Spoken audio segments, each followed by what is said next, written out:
Brasileiro que vive há quase 10 anos nos Estados Unidos é preso pelo ICE e levado para o centro de detenção Alcatraz do Jacarés.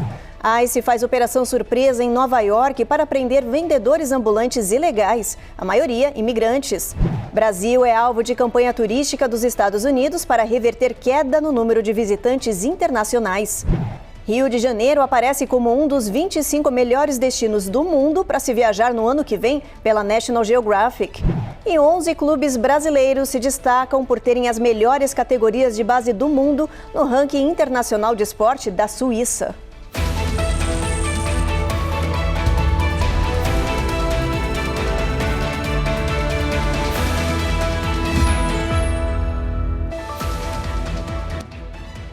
Olá, o Jornal Américas no Ar está começando. A gente abre a edição de hoje com a notícia de que mais um brasileiro foi detido pelo ICE, desta vez na Flórida. A família vive no território americano há quase 10 anos e estava em processo de regularização de status. Quem conta essa história pra gente é a Carla Marinho. Este é Marcelo Pereira, de 38 anos. A família contou que ele foi preso na semana passada, dia 16, quando saía de uma obra em Miami. Falei com ele quando ele chegou lá na prisão, ele estava muito assustado e repetindo que não era bandido, que não era para os filhos saberem. Nas redes sociais, a companheira Kathleen compartilhou os detalhes da prisão. Ele estava dentro de um carro com mais 4 colegas de trabalho e a polícia patrol da rodovia parou eles. Pediram a documentação. 2 que estavam no carro tinham o green card e ele mais o motorista não tinha o green card. Ele tinha a carteira de motorista válida e ele está em processo migratório.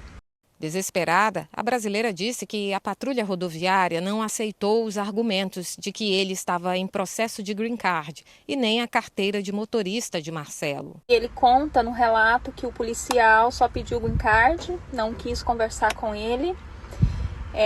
Ele falou que ele tinha drive, mas que ele tinha um processo, que o green card ainda não havia chegado, mas eles não quiseram escutá-lo. Marcelo foi levado para a prisão que ficou conhecida como o Alcatraz dos Jacarés. O centro de detenção improvisado, com tendas e containers, que fica na região pantanosa de Everglades, ainda está em atividade. Apesar do local ter recebido ordem para ser desativado, uma decisão federal permitiu que a prisão continuasse em operação para receber indocumentados, muitos em processo de expulsão do país. A defesa tenta provar agora que Marcelo tem vínculos familiares e legais com os Estados Unidos para tentar impedir a deportação. O brasileiro chegou com a família aos Estados Unidos em 2016. Eles fizeram pedido de extensão do visto de turista. 2 anos depois, com mais um filho, entraram com um processo de regularização de status para garantir assistência à filha brasileira que possui necessidades especiais. Arrumamos outro advogado americano que pediu um prazo aí da gente de umas 2 semanas para poder preparar a documentação, né? Nenhum advogado sabe dizer o porquê que eles prenderam e manteram preso, não dá para saber. Nova York entrou na mira do ICE. Agentes federais iniciaram uma operação nas ruas da cidade para prender vendedores ambulantes ilegais, a maioria imigrantes. Os agentes federais chegaram de surpresa, alguns mascarados, fortemente equipados, e provocaram caos na região de Chinatown, em Nova York. A operação de repressão teve como alvo o comércio ilegal de ambulantes, que tem muitos imigrantes em situação irregular. O Departamento de Segurança Interna disse que foi uma ação conjunta do ICE, FBI, Border Control, IRS e oficiais de demais agências. Mas a ação truculenta provocou protestos da população, que acusou o governo federal de usar o comércio ambulante como fachada para intimidar imigrantes indocumentados. O prefeito de Nova York, Eric Adams, disse que a cidade não foi informada com antecedência, criticou a falta de transparência e afirmou que a New York PD não participou da operação. O ICE declarou que Nova York verá um aumento nas prisões de indocumentados e que mais operações devem acontecer na cidade em breve. Essas operações do ICE em locais públicos são sempre alvo de muita polêmica, tendo em vista que isso causa uma calamidade nas pessoas que estão no local, criando a sensação de que todos podem ser abordados. É óbvio que nós temos que entender que as autoridades podem estar ali combatendo práticas criminosas, o que leva a gente a entender o uso de oficiais com máscara, tentando garantir a sua integridade física. Contudo, a repetição de várias operações abordando imigrantes indiscriminados causam a sensação de que qualquer um pode ser abordado, mesmo sem antecedentes criminais. Então, a má comunicação do governo no que diz respeito a essas operações gera sempre o receio de que aquela operação, que pode ter até uma justificativa plausível e pontual, possa ser um grande excesso, como vem se tornando cada vez mais comum nos dias atuais. No Texas, as autoridades identificaram quase 3 mil pessoas suspeitas de não serem cidadãs americanas que teriam votado nas últimas eleições do estado. O caso levanta alertas sobre a segurança eleitoral e já está sendo investigado pelo governo local. O anúncio foi feito pela secretária de Estado, que garantiu que foram abertas investigações sobre possíveis crimes envolvendo quase 3 mil estrangeiros que têm os nomes em listas eleitorais do Texas. O governador Greg Abbott afirmou em nota que o voto ilegal nunca será tolerado e disse que o estado está comprometido em proteger a integridade e a transparência das eleições. No caso dos Estados Unidos, cada estado tem a sua prerrogativa de organizar e formatar as eleições de acordo com os seus critérios, com os seus próprios sistemas. E é por isso que dá para dizer que, principalmente quando nós pensamos em estados hoje governados pelos republicanos, como é o caso hoje do Texas, que também enfrenta uma dificuldade, um desafio político na medida em que este é um estado que poderia eventualmente ser governado pelos democratas, considerando a possibilidade da eleição para governador. Segundo as autoridades, os nomes suspeitos foram cruzados com dados de cartões de identidade e de registros de imigração.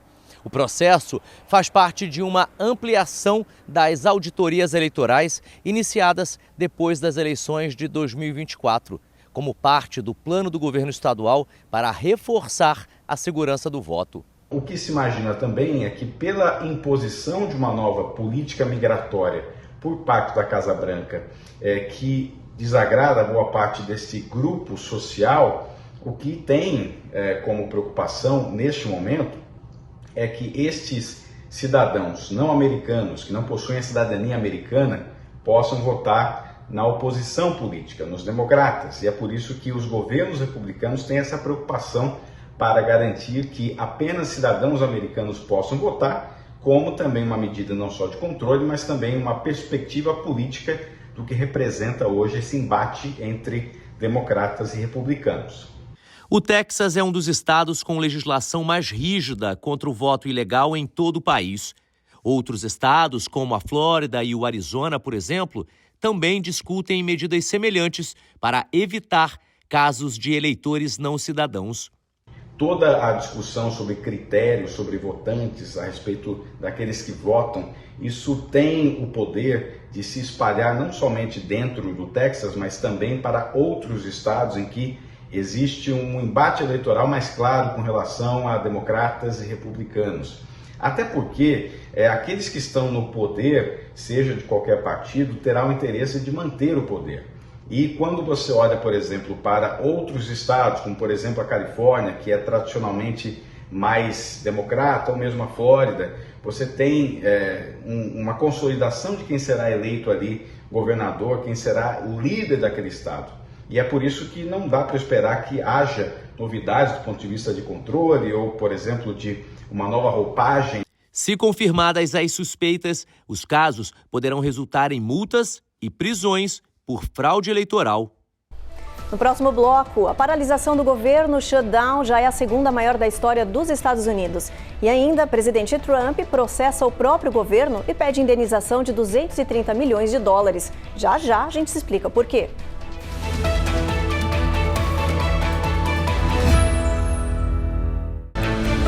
Américas no Ar. Oferecimento Uninter. A melhor faculdade para brasileiros nos Estados Unidos. Acesse uninteramericas.com e inscreva-se já. Vida Máxima Account. Orientação especializada e suporte para sua legalização nos Estados Unidos. Seu futuro é agora. Use o código VIDARECORD e ganhe uma consultoria grátis.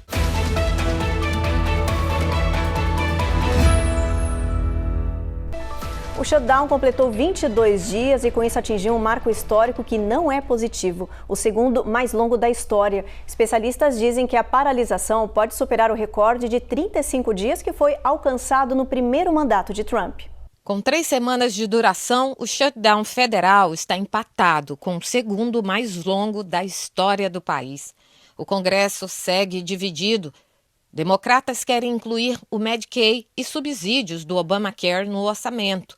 Já os republicanos exigem a aprovação do texto original sem mudanças.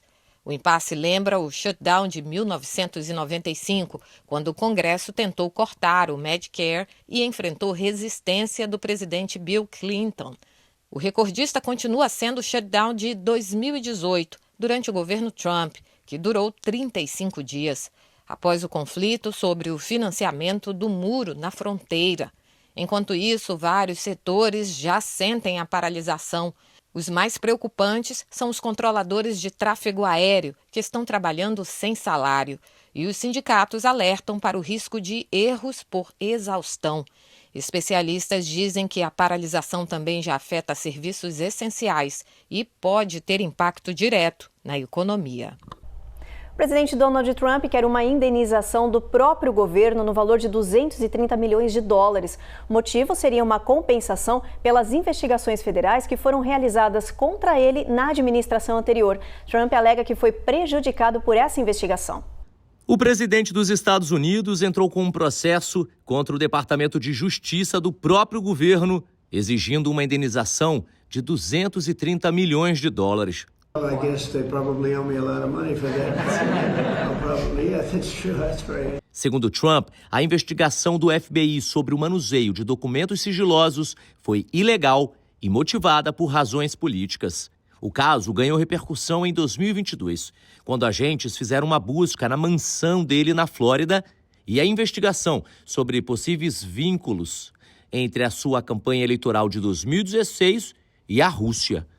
Trump alega que teve a sua imagem pública e candidatura prejudicadas, mas afirmou que, se receber o valor, poderá doar para a caridade ou usar na reforma do salão de baile da Casa Branca. O processo foi aberto em um tribunal federal da Flórida e ainda não há prazo para julgamento.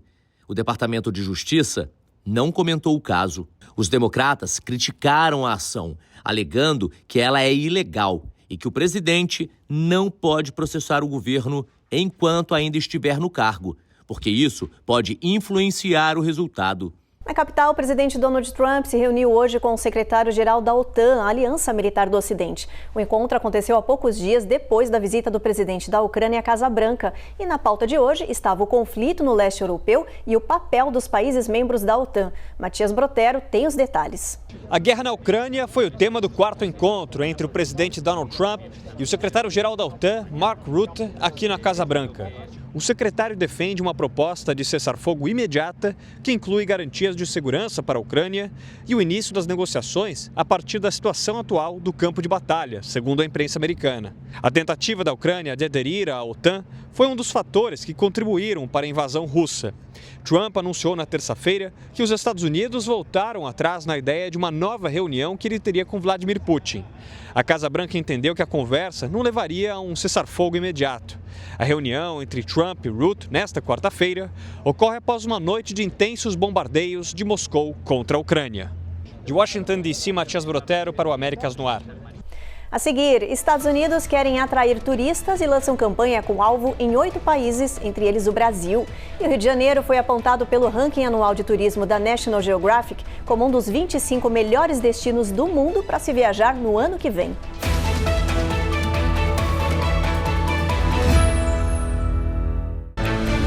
Américas no Ar. Oferecimento EasyPag. Compra inteligente para imigrantes. iPhone desbloqueado, parcelado, só com passaporte.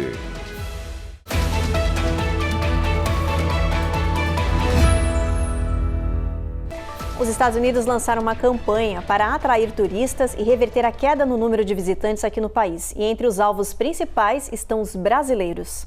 Para atrair os turistas, a Brand USA, organização oficial de marketing dos Estados Unidos, lançou a campanha America the Beautiful, voltada especificamente para 9 países estratégicos, incluindo o Brasil, Canadá, México e Reino Unido.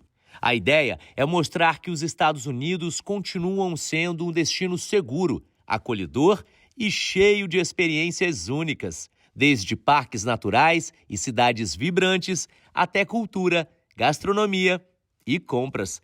A campanha será divulgada nas redes sociais e plataformas digitais, com imagens que destacam a beleza e a diversidade do país. Os Estados Unidos querem reforçar que estão prontos para receber os visitantes, entre eles os brasileiros, que estão entre os 4 turistas do mundo que mais visitam o território norte-americano. Em 2025, os Estados Unidos devem perder cerca de 12 bilhões de dólares em receita com turistas internacionais. Isso representa uma queda de quase 7% em relação ao ano passado. Entre os motivos estão as incertezas econômicas, mudanças nas políticas de visto e aumento das tensões políticas. O Rio de Janeiro voltou a ser destaque mundial no tema turismo. A cidade maravilhosa foi incluída no ranking Best of the World de 2026 da National Geographic, em parceria com a CNN Internacional. O Rio de Janeiro foi escolhido como um dos 25 melhores destinos do mundo para 2026, segundo a lista anual da National Geographic. A publicação destaca o renascimento do Museu Nacional, a beleza das praias e montanhas e a riqueza cultural da cidade. O ranking foi divulgado em parceria com a CNN Internacional e inclui locais que combinam paisagens naturais com iniciativas de preservação e inovação. O Rio divide espaço com destinos como Medellín, na Colômbia, e Pittsburgh, nos Estados Unidos. O primeiro lugar ficou com os Dolomitas, na Itália, região que vai sediar os Jogos Olímpicos de Inverno de 2026. A lista Best of the World é considerada uma das mais influentes do turismo global e reforça o potencial do Brasil como destino em alta. A educação universitária nos Estados Unidos vive uma virada histórica. Pela primeira vez, o número de alunos que estudam 100% online superou o de estudantes presenciais. Em 2025, os Estados Unidos registraram uma mudança sem precedentes no perfil dos universitários. Segundo a Hackinger Report, o número de estudantes que cursam a faculdade exclusivamente online já é maior do que a de alunos presenciais. A virada foi impulsionada pela busca por flexibilidade, economia com moradia e transporte e pela expansão de programas credenciados em plataformas digitais. Mas o preço não caiu. 83% dos cursos online custam igual ou mais do que os presenciais. Áreas como tecnologia, saúde pública e negócios lideram a demanda. O modelo também atrai imigrantes, inclusive brasileiros, que buscam diplomas americanos sem precisar morar nos Estados Unidos. Especialistas dizem que o ensino online deixou de ser alternativo e passou a ser o novo padrão. Uma plataforma de jogos usada por milhões de crianças está no centro de uma investigação criminal na Flórida. As autoridades acusam a empresa de falhas graves na proteção dos menores.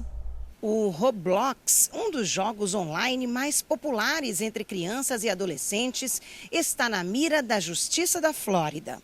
Segundo os investigadores, predadores estariam usando a moeda virtual do jogo para manipular menores e obter imagens explícitas. A denúncia aponta falhas na segurança da plataforma, que teria permitido contato indevido entre adultos e crianças. Em nota, a empresa nega as acusações e afirma que há um mal-entendido sobre como o sistema funciona. Roblox diz que proíbe o compartilhamento de imagens, filtra dados pessoais e está implementando tecnologia para estimar a idade dos usuários, tudo para reforçar a proteção dos menores. O caso levanta alerta para pais e responsáveis, especialmente na comunidade brasileira, sobre os riscos escondidos em ambientes virtuais. No próximo bloco, tem alerta para os proprietários de imóveis aqui no país. Está acabando o prazo para aproveitar os créditos fiscais federais para reformar as casas. E mais, 11 clubes brasileiros se destacam em ranking mundial por terem as melhores categorias de base do mundo.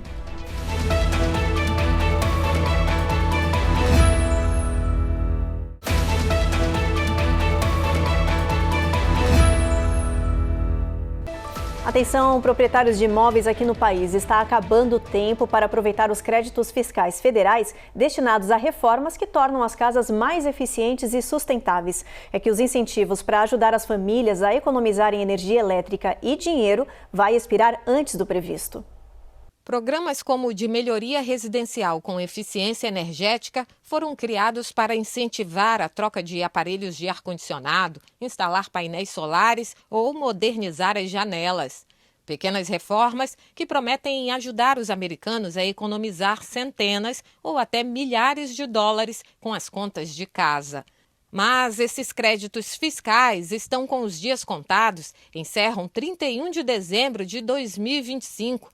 Eles permitem abater até $3.200 na declaração de imposto de renda de 2025, dependendo do tipo de atualização feita. De acordo com o Departamento de Energia dos Estados Unidos, sistemas de alta eficiência podem reduzir em até 20% o valor da conta anual de energia, além de tornar as casas mais confortáveis e sustentáveis. Por isso, é importante concluir e pagar pela instalação antes do fim do ano e guardar os recibos. Eles servem como prova, caso o IRS solicite.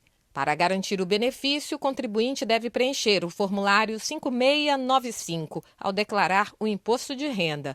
Os especialistas alertam: o crédito não é reembolsável, ou seja, reduz o valor do imposto devido, mas não gera reembolso em dinheiro. Vamos dar uma olhadinha no mapa, ver como é que vai estar o clima amanhã em boa parte aqui do país. A gente começa então por Boston, lá tem previsão de chuva ao longo do dia com mínima de 47. Vai chover também em Nova York, por lá mínima de 53. Tempo encoberto em Charlotte, mínima de 49, máxima de 73. Sol entre nuvens aí em toda essa faixa de Atlanta até Jacksonville. Na Flórida a gente também aí tem Tampa também com sol entre nuvens e tempo encoberto em Miami, mínima de 74.